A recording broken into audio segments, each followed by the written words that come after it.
দারিদ্র্য কোনো অভিশাপ নয়, সুযোগের অভাব। এই সহজ অথচ বৈপ্লবিক বাক্য দিয়ে তিনি বদলে দিয়েছেন বিশ্ব অর্থনীতির দর্শন। ক্ষুদ্র ঋণের শক্তিকে হাতে তুলে নিয়ে তিনি দেখিয়ে দিয়েছেন দরিদ্র মানুষের মাঝেই লুকিয়ে থাকে টেকসই উন্নয়নের সম্ভাবনা। তিনি শুধু একজন অর্থনীতিবিদ নন, তিনি এক মানবিক বিপ্লবের পথিকৃৎ। তিনি ডক্টর মোহাম্মদ ইউনূস।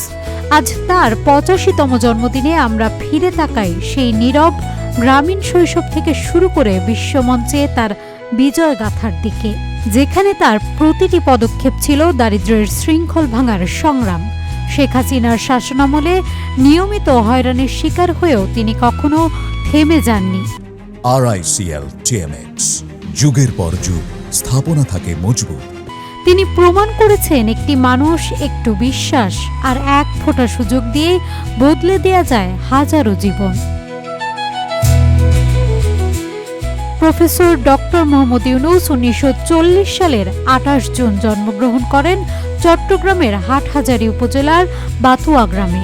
৯ ভাইবোনের মধ্যে তৃতীয় সন্তান হিসেবে তিনি গ্রামের সাধারণ মানুষের জীবন সংগ্রাম খুব কাছ থেকে দেখার সুযোগ পান। শৈশবের এই নিভৃত গ্রামীণ পরিবেশ তার মানব কল্যাণমুখী দৃষ্টিভঙ্গির বীজ বপন করে। ১৯৭৪ সালে ভয়াবহ দুর্ভিক্ষ তাকে গভীরভাবে আলোড়িত করে।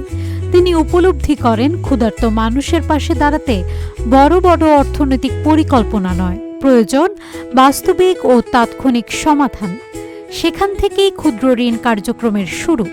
১৯৭৬ সালে হাতে গোনা কয়েকজন দরিদ্র নারীর পাশে দাঁড়ানো থেকে তার যাত্রা, যা ১৯৮৩ সালে গ্রামীণ ব্যাংক প্রতিষ্ঠার মধ্য দিয়ে বিশ্বব্যাপী বিস্তৃত হয়। গ্রামীণ ব্যাংকের মাইক্রোক্রেডিট মডেল বিশ্বকে দেখিয়ে দেয় দারিদ্র্য চিরস্থায়ী নয়। একজন দরিদ্র নারীও প্রাথমিক ঋণ পেলে আত্মনির্ভর হতে পারে। এই মডেল শতাধিক দেশে ছড়িয়ে পড়েছে এবং লাখো নারী তাদের পরিবারকে স্বাবলম্বী করার সুযোগ পেয়েছেন। ২০০৬ সালে ইউনূস ও গ্রামীণ ব্যাংক যৌথভাবে শান্তিতে নোবেল পুরস্কার লাভ করেন। তার এই অর্জন ছিল নিজ থেকে অর্থনৈতিক ও সামাজিক উন্নয়ন দর্শনের বিশ্ব স্বীকৃতি। তার কাজ প্রমাণ করে দেয় দারিদ্র্য দূরীকরণ শুধু দানের মাধ্যমে নয়, বরং সঠিক সুযোগ সৃষ্টি করে মানুষকে ক্ষমতায়ন করার মাধ্যমেই সম্ভব। ২০২৪ সালের আগস্টে ডক্টর ইউনূস দেশের রাজনৈতিক সংকটকালে ছাত্র জনতার গণ আন্দোলনের প্রেক্ষিতে অন্তর্বর্তীকালীন সরকারের প্রধান উপদেষ্টা হিসেবে ৮ আগস্ট শপথ নেন। তার মূল লক্ষ্য অবাধ নিরপেক্ষ নির্বাচন নিশ্চিত করা এবং ২০২৬ সালের জুনের মধ্যে দেশে গণতান্ত্রিক শাসন পুনঃপ্রতিষ্ঠা করা। তবে তার পথ সহজ ছিল না।